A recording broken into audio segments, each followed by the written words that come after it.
Welcome back to another episode of our show, where we bring you the most terrifying paranormal videos from the internet. Today, we're covering the case of the boy who knocks on the wall, part 2. Before we get into it, make sure to hit that subscribe button if you haven't already. Give this video a thumbs up and turn on notifications so you don't miss any episodes.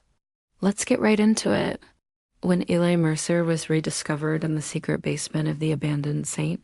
Elora's Children's Hospital, he posed more questions than answers. Sure, it was a medical miracle that he was still alive after 40 years in a hidden room, but how did he survive all that time? How did he not go insane? And what was the purpose of his imprisonment? Those are all questions we may never get answers to.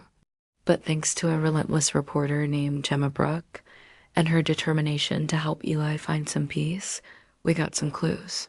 See, despite being taken off the face of the earth for 4 decades, Eli has family. His half-sister, Mary Mercer, is on a mission to learn the truth about the hospital, her family, and what really happened to Eli. In fact, she spent years compiling documents, news clippings, old photos, and letters. She's dedicated her life to piecing together what happened, which is a good thing because the government isn't talking. They sealed all of Eli's medical records and even shut down the hospital entirely after news broke out about the underground facility. So now it's up to Mary to uncover the truth. And luckily for us, she agreed to share some of what she's learned. It turns out that St. Elora's wasn't just any hospital. It was a center for experimental pediatric psychology. Back in the 60s, 70s, and 80s, the government funded tons of research into altering brain activity through sensory deprivation. You know, those studies that the CIA was funding at the same time they were running MK Ultra experiments, turning people into zombies via LSD. Yeah, that kind of thing. See, before MK Ultra ended in 1973, scientists were wondering if they could control the minds of children better than adults. So the CIA partnered with various hospitals and universities across the country, and they created Project Starlight. St. Elora's was one of the sites. Children with behavioral problems or sleep disorders were recruited for the study. Of course, parents signed consent forms, but they were told the children would be receiving normal treatment.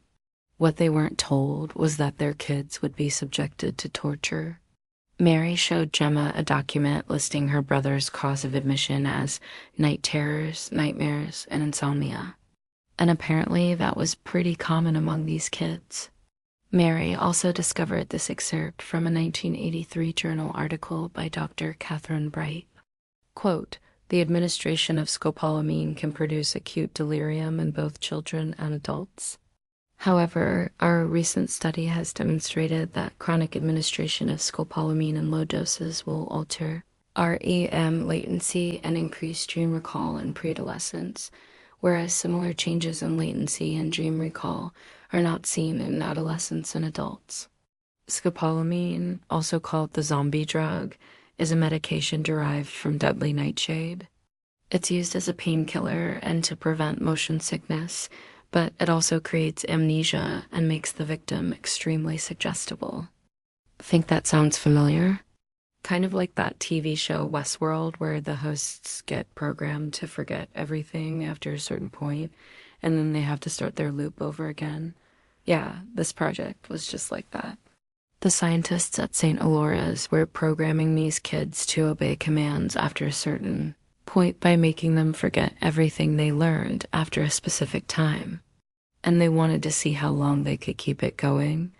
But there was a problem. These kids would snap. Sometimes they would rip their nurses' heads off, literally. Other times they would hurt themselves. But the most bizarre behavior was when they started talking in tongues. They developed new languages that the doctors had no idea what they meant. Then the hospital started getting weird phone calls. Nurses reported hearing disembodied voices whispering in the halls. Parents started pulling their kids out of the study, but it was too late. The damage was done. That's when the hospital and the CIA decided to hush it all up. They covered up the deaths and the disappearances and locked the most dangerous kids away in the basement. Eventually, they filled the basement with thousands of children and then they forgot about them. That's the theory, anyway. But here's the thing. Mary says her mom told her that the night terrors started after a visit to St. Elora's, and she remembers Eli drawing those staircases before he went missing. So it seems like Eli might have been born with this gift of knowing something he shouldn't. That's why when the creature from beneath the wall started knocking, he knew what to do. He ran to the only place he could escape, the same place his mind had been traveling every night, the same place where he always dreamed of stairs. So what happened to Eli? We may never know for sure, but I think it's safe to say that whatever entity is trapped under the hospital called out to him somehow. Maybe it was his nightmares that opened a door between worlds. Maybe it was the scopolamine that let him tap into another dimension. Whatever it was, it seems like Eli heard the call and answered it. He walked through the portal in his room and left this world behind. Whether he's dead or alive, maybe it doesn't matter. Maybe he's somewhere else now, somewhere where he's finally free from the nightmares and the endless stairs. Gemma left some recordings of the sounds captured in the abandoned hospital. Listen for yourself. Do you hear anything? Let me know what you think in the comments below. Now, it's time for another scary pasta. From another channel. This one comes from a user. I want to tell you guys about my trip to Mammoth Cave National Park. I was working for a nonprofit environmental organization at the time. The work week was Monday through Friday, but they offered weekend excursions for extra credit. For every hour you volunteered, you could shorten your required hours during the week by that same amount.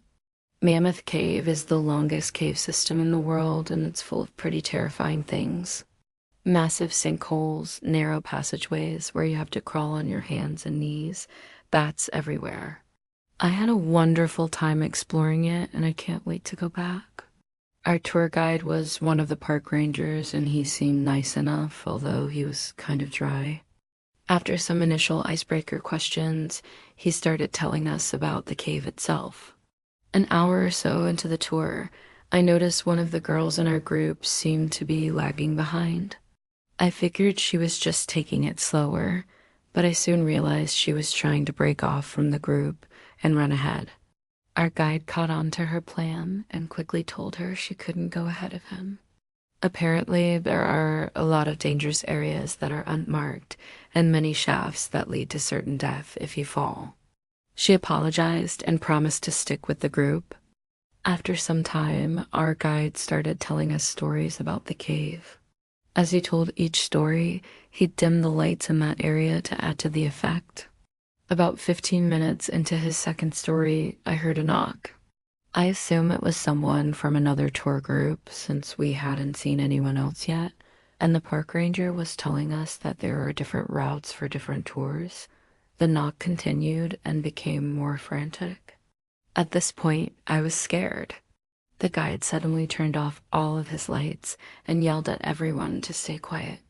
He strained to listen and then told us to stand close together in a big circle while he stood in the middle. He told us to hug the person next to you and put your head on their shoulder. We did it as he said.